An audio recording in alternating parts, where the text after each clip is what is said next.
Grocery store chain wants its employees to be considered first responders. Good evening, and thanks for joining us at 11. I'm Sean Gables. Good evening, Sean, and good evening to you. I'm Rick Folbaum. Thanks for joining us. And the push comes at the same time a Kroger worker tests positive in East Atlanta. CBS 46's Jamie Kennedy is live there tonight. And Jamie, you spoke with a family member? I did indeed, Rick. That family member telling me that an employee at the Kroger behind me has tested positive for the coronavirus and may not be the only one at the store. There's no precautions really being taken in the store. A Kroger employee who's tested positive for the coronavirus. And she tested positive on yesterday. Calling out the store for what she says is an unsafe environment for employees and customers. Should have been more measures taken to try to ensure that they kept people away from them. It was like people reaching over her, trying to grab products and stuff, to make a purchase. Kroger wants the government to reclassify its employees as extended first responders or emergency personnel. The company hopes the designation will make sure its workers get priority access to masks and gloves. Kroger says it's already taken steps to keep associates and customers safe. The sick employee's family says she refutes that, but says they have reached out to her. Well, as far as I know, they're trying to see if they can go on and get her, some type of paid compensation for the time that she's going to need off. Now, I reached out to the company to ask specifically about their cleaning protocols and about how many employees have had the coronavirus with the company, but they are yet to get back to me. In Atlanta, Jamie Kennedy, CBS 46 News. Jamie, thank you. Tomorrow, the Trump administration will announce plans on how states can reopen. It comes as the president says the nation is now past its peak. The battle continues, but the data suggests that nationwide we have passed the peak on new cases. Hopefully that will continue, and we will continue to make great progress. These encouraging developments have put us in a very strong position to finalize guidelines for states on reopening the country. Officials say those plans will first go to governors before they are publicly released. Meanwhile, our governor, Brian Kemp, says reopening Georgia all depends on the surge in patients at hospitals and our ability to test more people for coronavirus. One economist we spoke with says the economic recovery will ride on the health of our population. Clearly, if you don't have healthy individuals, you can't have a healthy economy. You never hear about a developing country that says, oh, we've got robust GDP growth, but our population is really sick. The governor has not committed to a time frame to reopen, but he said he will consider it once we've hit the peak. That peak date, though, keeps moving. Right now, it's expected to be April 26th. The number of confirmed coronavirus cases now topping 15,000 in Georgia. Nearly 20%, or just over 3,000, are hospitalized tonight. The Public Health Department's latest report also showing a rise in the death toll, with 576 deaths statewide. Cool in Georgia tonight, especially areas north and west of the city. 37 degrees in Blairsville right now. It's 44 in Rome, 42 in Carrollton, and even down in LaGrange. Temperatures are in the low 40s, so overnight most areas will fall into the 30s, even near freezing temperatures expected by tomorrow morning. It will be a cold start, but we will see a beautiful afternoon, very similar to today, pretty much a carbon copy, but a little bit warmer. Actually, about 10 degrees warmer in the afternoon with highs topping out near 70 degrees. So gorgeous weather continues. The pollen level, though, it did spike today. It's at 583. So if you're feeling it, it's because the grass pollen is starting to take over. Coming up, I will look at our next chance for thunderstorms, which will move in this weekend. I'll pinpoint the exact timing and threats on that in about 10 minutes. We have a crime alert tonight. Puppies worth tens of thousands of dollars stuffed into bags and snatched from a Gwinnett County pet store. All of it caught on surveillance video. CBS 46's Brittany Miller joins us live tonight where the dogs were stolen. Brittany, you got details on how all of this went down. That's right, Sean. Let me walk you through this. Police say the two criminals used a bat or a long pipe to smash the glass here, get inside, and take 19 dogs. In the middle of the night, two burglars break into local breeders' Puppies in Lawrenceville. This video is hard to see, but the dog snatchers go straight for the pups. Police say they pulled them out of their cages and tossed them into green bags, one puppy thrown on top of the other. Multiple cameras then show the criminals going behind the counter, ransacking the place.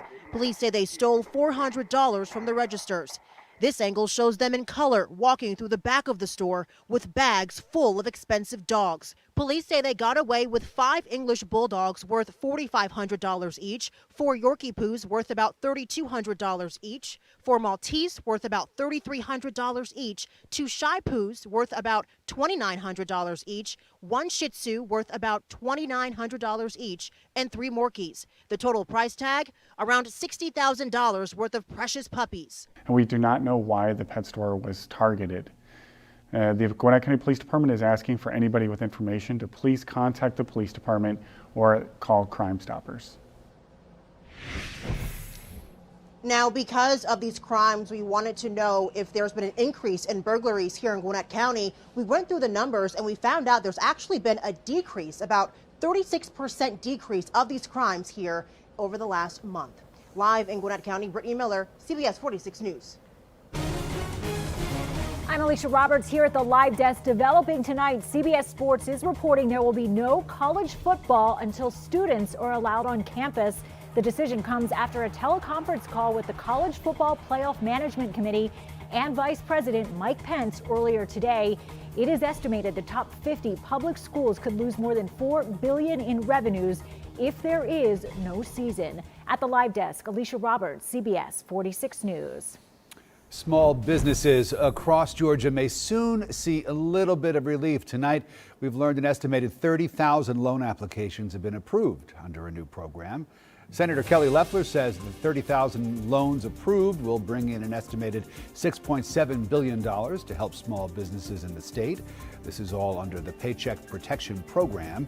The SBA, Small Business Association, says nationwide more than 1.4 million loans have been approved, but they warn that funding may be exhausted or run out as early as tonight. Right now, Congress and the Trump administration have failed to agree on how to replenish the program.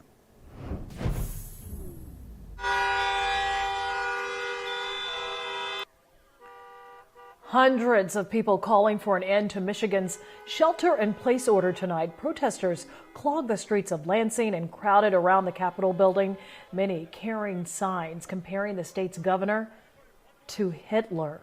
They say the shelter-in-place threatens the economy. Similar protests also took place in Kentucky and North Carolina.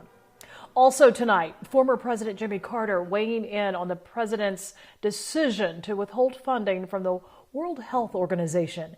In a tweet, President Carter says he is distressed and added that the WHO, also known as WHO, is the only international organization capable of leading the effort to control this virus. It comes after President Trump announced he would halt WHO funding until a review of the agency. The president has accused the organization of mismanagement and covering up for China. Also tonight, new findings on the coronavirus show the virus not only attacks the lungs, but also other organs that are essential for life. According to the Washington Post, doctors around the world are finding evidence that the virus is also causing heart inflammation, acute kidney disease, intestinal damage, and liver problems. And even more alarming, early data shows that 14 to 30% of intensive care patients in New York and in China lost kidney function and required dialysis. But doctors say more data is needed to make any determinations. Tonight, a Sandy Springs company is stepping in to help dramatically expand coronavirus testing statewide. Ipsum Diagnostics is using technology that allows it to process many more COVID tests than typical labs. That means quicker results for greater numbers of people. The company's COO and co-founder says she refocused her lab on the coronavirus after her own parents got sick. I know what it was like feeling wanting to have them tested. I can't imagine what it must be like for all these people that they can't even have a sample sent off anywhere. Georgia has ranked 45th among the states and Washington, D.C. in per capita coronavirus testing. Tonight, a local senior living facility pleading for help during this coronavirus outbreak. Residents at the Noonan facility say they are in desperate need of masks and other protective equipment. CBS 46's Tracy Bragg is getting results tonight. To many of us, this is just a mask, but to the folks who live in that senior living facility, this is a potentially life-saving tool. We look out for suspicious activity and to help protect our community. Jo and her husband, Bobby Jones, started a neighborhood watch group in their senior living facility 7 years ago. These days, many of the neighbors they vowed to protect are asking the same question. Do you have an extra one? I don't want to leave the house because I need a mask. Many of those asking are in their 80s, and a few are even in their 90s. So Jones decided to call CBS 46. If anybody could donate 85 masks for our senior community, it would be so ever appreciated. I began searching for donors. That search led me to Grant Wallace. He made it his mission to help small business owners during this pandemic. Every little bit helps, right?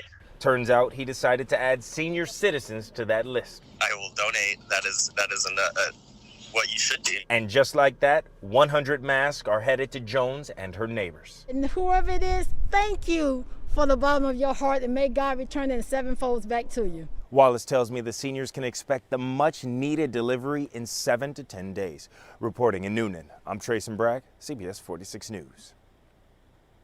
Struggling but denied unemployment. We break down what may have gone wrong and the appeals process. That's $7,300,000. That's impossible. A jaw-dropping discovery. Taxpayers finding way more than the $1,200 stimulus payment. And the local teacher who's reminding her students to stay positive even in the toughest of times.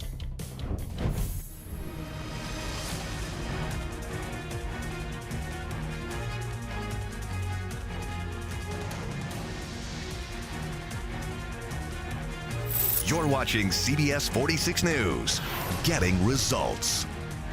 Now, I'll remind you, it is April 15th, and the IRS is scrambling to pay you. Tables are turned, IRS. New tonight on CBS.